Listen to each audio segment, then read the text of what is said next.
really began several years ago when he was reading Matthew 24.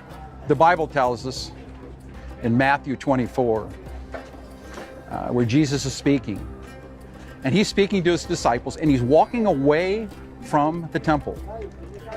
And he is looking up at the temple, and he tells the disciples, he said, "Truly I tell you, not one stone here will be left on another. Every one will be thrown down."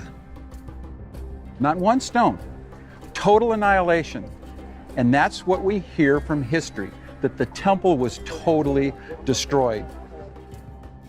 The hill called Zion and Jerusalem, the building there, that is to say, the temple, has been utterly removed or shaken. It was so thoroughly laid even with the ground by those that dug it up to the foundation that there was left nothing to make those that came thither believe it had ever been inhabited. But if Herod's temple was utterly removed, how can the western wall of the temple exist today? Either Jesus was inaccurate in Matthew 24, or perhaps the western wall wasn't part of the temple at all.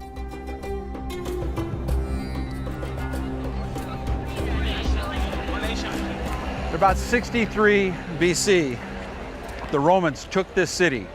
General Pompey had the gates opened up to him. And from that point on, the Romans had control here for over 300 years.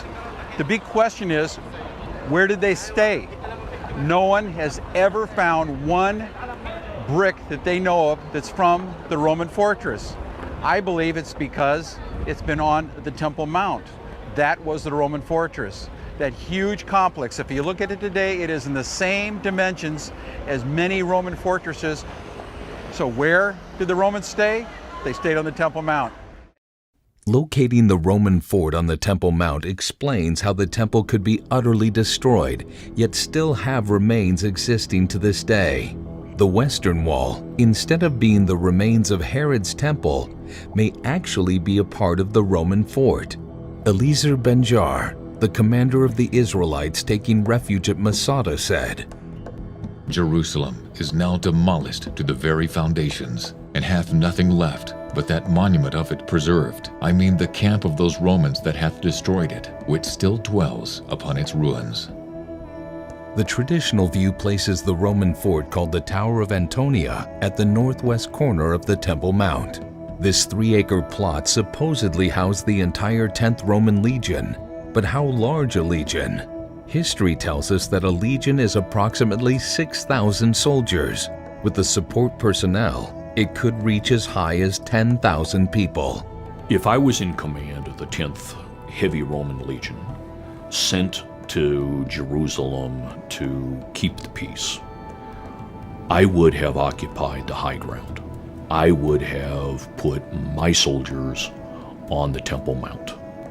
And as I look at the little bitty building that is called Fort Antonio today, it's almost laughable to believe that 6,000 soldiers and some 4,000 camp followers occupied that tiny building.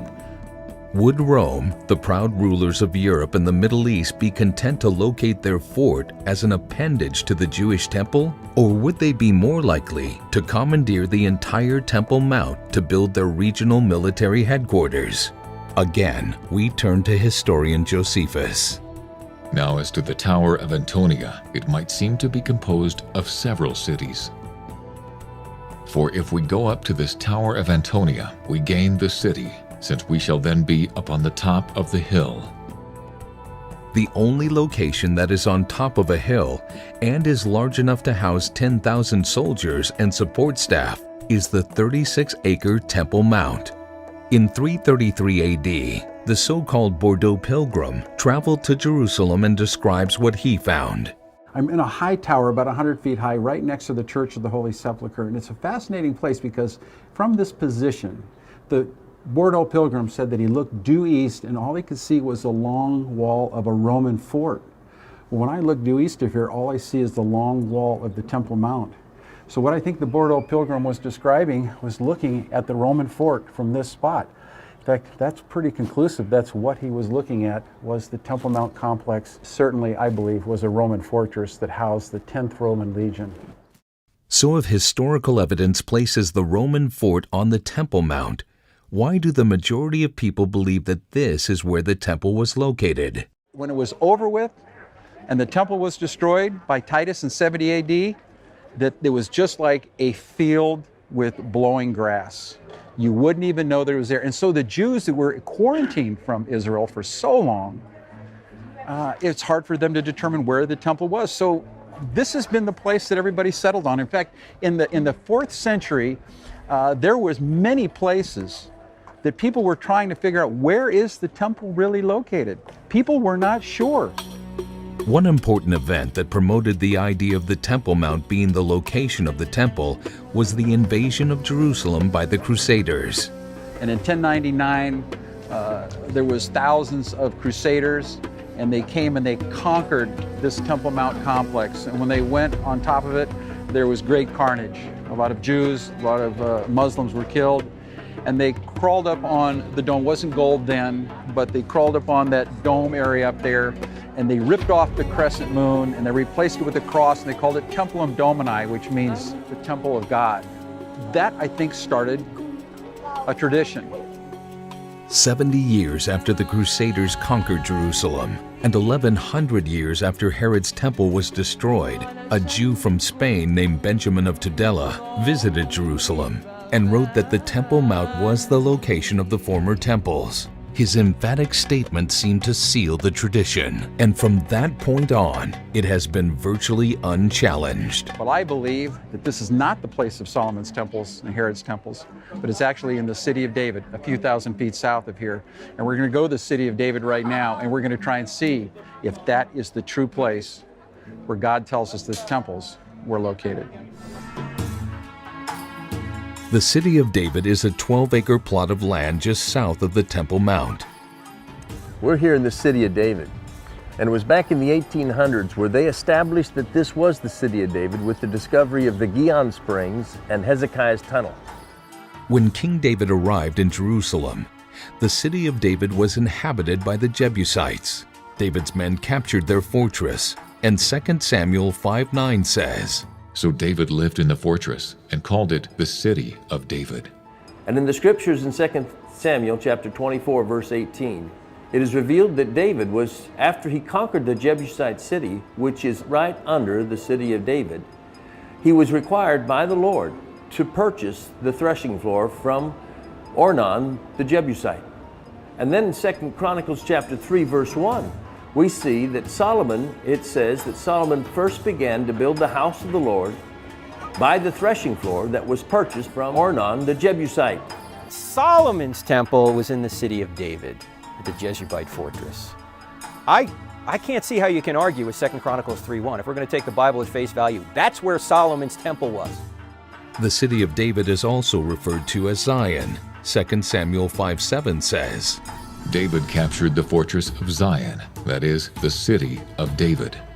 Eusebius, a 3rd century historian and curator of the library in Caesarea, wrote that the temple was in Zion. The hill called Zion and Jerusalem, the building there, that is to say, the temple. King David took the Zion Citadel Castle and changed his name to the city of David.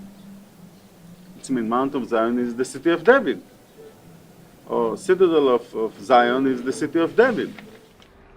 We're standing in the area of the city of David. Here's an archaeological site, and there's the south wall of the traditional Temple Mount. So we're in the general area of the Temple Mount, and this area we have seen in photographs in the 1930s. And we see these terraced farms, and you can even see the people out there tilling the ground. And it's very interesting that the Bible says this in a prophecy. The minor prophet Micah says in 3:12, Zion shall be plowed like a field. Jerusalem shall become heaps of ruins, and the mountains of the temple like the bare hills of the forest. The temple's going to be like a plowed field. Well, there's no plowed field up there. Those walls have been up there, a couple thousand years. If that is really the temple, Micah says that should be a plowed field. It never was. This area was. So we can be assured that in the city of David, It matches with what the prophet says and what the Bible says in history. You know, there's not a theory that it doesn't have a long list of critics that line up, especially the temple theory. It's so shocking to a lot of people. They say, wait a second, the temple in the city of David and the stronghold of Zion? And then they say, wait, we have a great verse here that tells you that you're wrong about the temple being in the city of David. Then Solomon assembled the elders of Israel and all the heads of the tribes to bring up the ark of the covenant of the Lord from the city of David, which is Zion. People are saying, well, it was brought up out of the city of David, thus it was brought where? They surmise to the Temple Mount. The Bible doesn't say where it was taken. It was placed into the Holy of Holies after that, underneath the wings of the cherubim. Now, where was it taken when it was taken out of the city of David? There was a huge festival where all the priests of Israel came, where they slaughtered so many animals that they couldn't even count them, the Bible says. The city of David's just a 12-acre area, very, very small confines. So they couldn't have done that in the city. They went on and had this big festival, like a state fair. It's not going to be done in City Hall. And then they brought it back into the temple, which was in the city of David. A little-known historical account describes two covered bridges or colonnades that span some 600 feet between Fort Antonia on the north and Herod's temple to the south. Josephus describes them. Now as to the Tower of Antonia, it was situated at the corner of two colonnades of the court of the temple, of that on the west and that on the north. He then describes Fort Antonia as a guard to the temple, and mentions that it is located on a higher hill and that it hindered the sight of the temple on the north. These descriptions confirm that the fort was on the higher Temple Mount, while the temple was 600 feet to the south and at a lower elevation. There's a story in the book of Acts that also confirms this. It describes the time that the commander of the Roman soldiers quickly deployed troops from the fort down to the temple to rescue the Apostle Paul from a riotous situation. At once the commander took along some soldiers and centurions and ran down to them. Then, verse 40 describes how Paul addressed the crowd. Paul, standing on the stairs, spoke to them. These were the stairs leading back up to the fortress Antonia. Another clue to the location of the temple is the Gihon Springs. The freshwater source is mentioned in the Bible in 1 Kings 1:38, where Solomon was brought to the Gihon to anoint him as king. Fresh running water is also necessary for worship and to perform animal sacrifices which took place in the temple. 1 Kings 8:62 tells us, on the day of the temple dedication, Solomon offered a sacrifice of fellowship offerings to the Lord, 22,000 cattle and 120,000 sheep and goats. Cleaning up after the sacrifice of that many animals would require a huge amount of running water. Roman historian Tacitus tells us the temple contained an inexhaustible spring. You have to have running water from a spring to wash and purify the priests before they go into the temple to worship. Here we have clear, clean, running water coming from the Gihon Springs, which travels through Hezekiah's tunnel and comes here to this pool of water. Before the priests would go into the temple, whether it be Solomon's temple or Herod's temple, they needed to be bathed in spring water. The only spring water in all Jerusalem is right here in the Gihon Springs. There is absolutely no spring water on the Temple Mount. There's no way that they would have washed themselves in the Gihon Springs and then walked a quarter mile to a half a mile up to the Temple Mount before they were allowed to go into the temple precincts, considered to be purified.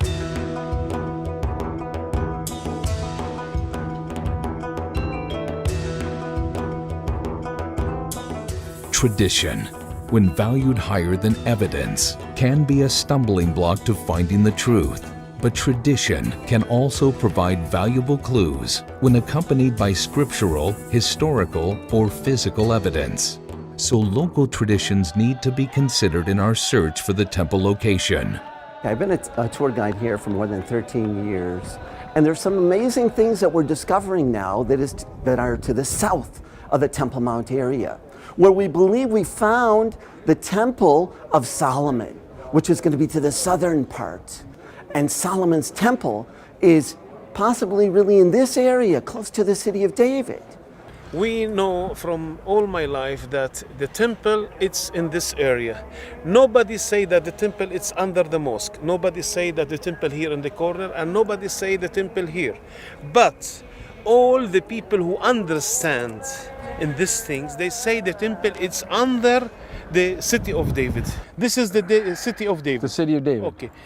They say, the Jewish say, some of the Jews say that the temple has been here. Right, the Jew on the Temple Okay, Mount. yeah, in Temple Mount. There is another people from Jewish, they say the temple is in the mosque, under the mosque. So from my opinion or from my what I see or hear, most of the people say that it's under the city of David. So you're saying that the Bible is telling you and The archaeologists are Bible telling say you this is the place, the city of David. city of David. The Bible say, yeah. The Bible say that this is, but like if I speak, nobody will hear. Another people, nobody will hear, but it's something politic.